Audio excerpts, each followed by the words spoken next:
Alors dans cette vidéo, vous verrez la suite de l'aménagement, Grisette qui a fait ses petits bébés et une petite visite de Porquerolles. Bonjour les amis, alors aujourd'hui je suis sur l'île, c'est mercredi, je vais donc réaliser la prochaine vidéo et je suis toujours sur l'île de Porquerolles puisque je travaille encore jusqu'à jeudi. Donc voilà, alors là je vais vous présenter le 4e épisode, toujours sur mon fourgon Lulu. Et nous venons de poser les lambris et là nous allons commencer l'aménagement. Et là pour certains ça va devenir assez intéressant. Voilà, donc on a établi un plan et puis on va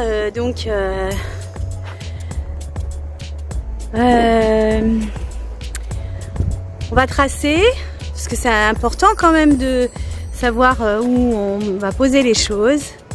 Là je vous montre un petit peu là où je suis vers le domaine, le hameau. Il y a les laboratoires expérimental du parc national. Voilà, et donc après avoir mis des scotch un petit peu partout, ce qui nous permet en fait de voir où j'ai envie de poser les choses par rapport à mon idée en fait parce que chacun va aménager son camion, son fourgon suivant ses habitudes de vie. Et donc j'ai fait voilà en fonction de mes habitudes de vie, voir un peu comment j'allais aménager tout ça. Donc on a tracé avec des scotch les différents éléments que je voulais installer dans le fourgon, en l'occurrence la douche, les banquettes, le lit et la partie cuisine. Voilà. Et voilà, je vous montre. Oh là là, j'oublie tout. En fait, j'ai peint le lambris avec une sous-couche et puis ensuite j'ai posé le sol avant de mettre les fameux scotch pour délimiter toutes les parties d'aménagement que je voulais effectuer dans le fourgon. Après avoir choisi mon revêtement PVC dans le magasin, voilà, je le pose.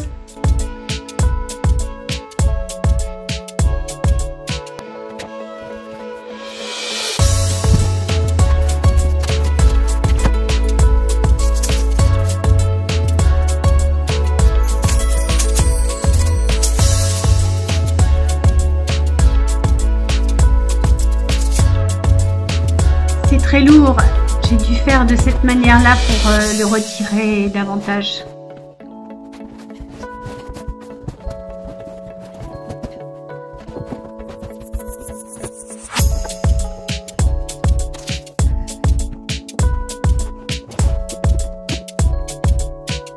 Il vaut mieux couper plus large que pas assez, quitte à recouper après. Là, je fais le contour du coffrage des roues.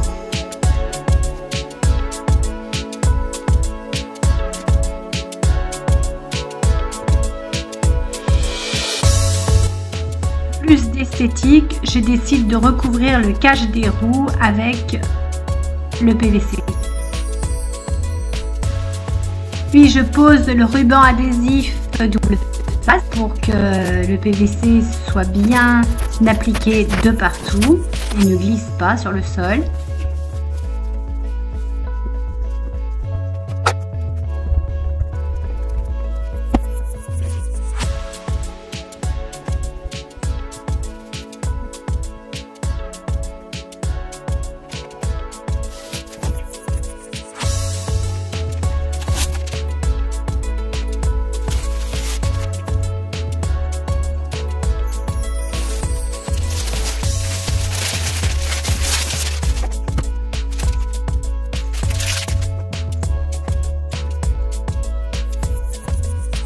Je l'applique bien de partout de manière à ce qu'il soit bien collé sur les plaques d'OSB et qu'il ne fasse pas de de plis, de vagues. Une fois que le premier côté est bien plaqué, je prépare le deuxième côté. Puis je pose du scotch sur tous les bords et surtout devant toutes les ouvertures puisque ce seront des lieux de passage fréquents. C'est important que ce soit bien renforcé à ce niveau-là. Puis je pose des baguettes d'aluminium pour permettre en fait à la structure de bien rester en place et que ce soit solide pendant longtemps puisque c'est un lieu de passage fréquent. Il vaut mieux que ce soit bien renforcé. Et voilà, c'est bien propre, bien net et sécurite. Bon alors, maintenant, on peut mettre les scotch et délimiter toutes les parties que je veux aménager. Bon alors, pour la suite, c'est un petit peu compliqué parce que on avait démarré l'aménagement, puis je me suis rendu compte que je voulais peindre, donc c'est ce que vous avez vu dans cette vidéo. Mais entre temps, j'avais commencé de faire les cadres des banquettes, on avait commencé à faire les cadres du lit. Et entre temps, Carlos était en train de faire tout le système de la plomberie, l'eau propre, l'eau grise, etc. Au niveau de sous le camion. Donc on faisait tout en même temps, puisqu'on était 3, donc c'était bien pratique. Alors, il y a des moments où vous allez voir que l'intérieur n'est pas peint et d'autres, il est peint. J'ai démonté en fait les structures que j'avais montées pour pouvoir le peindre. Et puis, je les ai remises en place ensuite, après la peinture.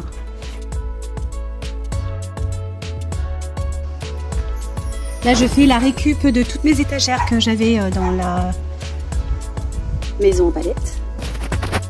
Je dévisse et je récupère en fait tous les morceaux pour pouvoir faire les étagères. Donc là j'ai fait un petit croquis et puis je vais voir sur j'ai fait toutes les sections puis je vais voir sur le tas un peu comment je fais au fur et à mesure. Là je viens de finir les cadres pour pouvoir faire les banquettes. Alors j'ai bien pris soin en fait de faire des pieds et de poser ces sections en fait par dessus puisqu'on va s'asseoir par dessus. Là c'est pareil après et là puis après c'est fixé avec des petites équerres comme ça. Voilà donc je pense que c'est important puis là en fait pour conserver des écarts aussi donc j'ai mis donc des sections aussi. Donc c'est du 3,5 par 3,5. Voilà, donc je vous filme bien de manière à ce que vous puissiez bien vous rendre compte. Après, je pourrais vous donner des codes si vous voulez.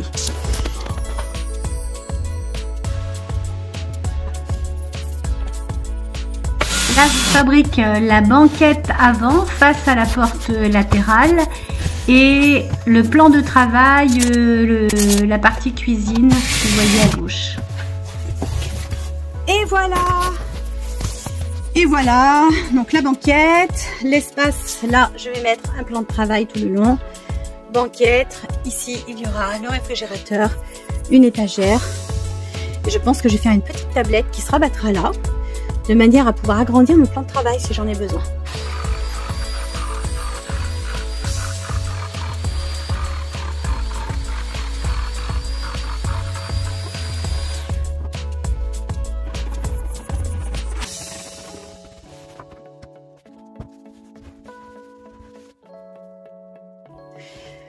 L'évier c'est fait, hop, et puis là on va mettre espèce de plastique là spécial pour salle de bain. Donc ça c'est juste un essai hein, pour refaire le décrochement là.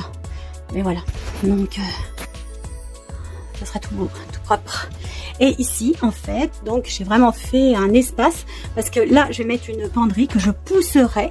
Ici il y aura un rideau de douche et ça fera ma penderie et à la fois la douche. Voilà, voilà, voilà. Nous n'avons pas trop filmé pour l'élaboration du lit. Nous avons donc créé un cadre sur lequel j'ai vissé toutes les lattes de bois que vous voyez. Et puis nous avons mis la face avant et face arrière par la suite. Il me reste à vous expliquer comment nous avons conçu et fabriqué toute la partie sanitaire, les eaux grises, les eaux propres, le montage de la douche. Mais ça, je vous l'expliquerai dans la prochaine vidéo, ce sera plus simple. Tous ces travaux ont été réalisés durant cet hiver. Par contre, la naissance des bébés de Grisette est survenue le 22 avril dernier à 5 h du matin. Et là, ce que vous voyez, c'est 2 heures après la naissance des bébés. Ils sont encore tout mouillés. Et elle est en train de les nettoyer. Ils mangent déjà. En fait, ils têtent leur mère déjà. Et ça a été un moment absolument fabuleux. J'ai eu la chance de vivre en direct puisque j'en ai vu un naître. Enfin, j'ai vu naître le dernier à 5h30 du matin. Elle les a fait très rapidement. Voilà, un petit bout de mon quotidien. Bon, et bien, conclusion, j'espère que cette vidéo vous aura plu et qu'elle vous permettra d'avancer un petit peu dans vos travaux ou tout simplement les gens qui aiment bien regarder ce genre de vidéos pour voir un petit peu comment on s'y prend les uns les autres. C'est vrai que c'est intéressant, moi je l'ai beaucoup fait avant de me décider à disposer les éléments d'une manière ou d'une autre. Et voilà, et puis je vais commencer à préparer le 5e volet, le 5e épisode du fourgon Lulu jusqu'au dernier final. En fait, on s'aperçoit que maintenant que je suis dans le fourgon au quotidien, puisqu'il est pratiquement terminé, il me reste que quelques petites choses à faire, on a envie de modifier parce qu'en vivant dedans, on s'aperçoit de différentes choses et on se dit tiens, j'aurais dû l'aménager comme ça et comme ça, différemment en fait. Donc ça, je vous en parlerai plus tard. Il y a beaucoup de vent sur l'île, alors ça décoiffe, hein. Oh là là.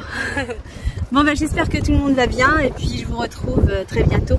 Je pense que je vais faire un live dans quelques temps où vous pourrez me poser des questions en direct. Ça pourrait être sympathique, ça aussi. Alors je vous dis à tout bientôt.